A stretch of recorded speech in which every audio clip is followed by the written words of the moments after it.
నాగుల చవితికి పుట్టలో పాలెందుకు పోస్తారు? అసలు విషయానికి వస్తే పాములు పుట్టలు పెట్టవు. చెదపురుగులు పెడితే అందులో నివాసం ఉంటాయి.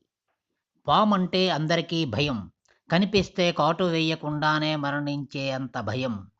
అసలన్నీ పాములు మనిషిని చంపలేవు. అలాగే పగ కూడా పట్టవు. అలాంటి పాములు ఆకస్మికంగా కానవస్తే భయంతోనే గుండె ఆగి చనిపోతారని, పాములంటే భక్తి ఉంటే భక్తితోనైనా పాముని చూడగానే దూరంగా జరిగి తద్వారా తమ ప్రాణాలు, పాము ప్రాణాలు నిలబెడతారని ఈ నియమాన్ని పెట్టారు. పుట్టలో పాలు పోస్తే పాములు పాలు త్రాగవు. పాములు అసలు పాలే త్రాగవు. పాము కాటేస్తుందని మనం భయపడతాము. మనమేదన్నా చేస్తామని పాము భయపడుతుంది. దాని భయం సంగతి వదిలేస్తే, మనం భయం కొద్దీ తగ్గించే ప్రయత్నమే పుట్టలో పాలు పోయడము.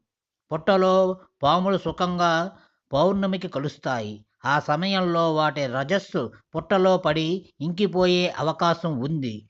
మనం పోసే పాలు ఆ మట్టి మీద పడి సూర్యుని కిరణాలు తగిలి రజస్సు గాలిలో కలుస్తుంది. ఆ రజస్సు గాలిలో అత్యంత శుభం కూడా.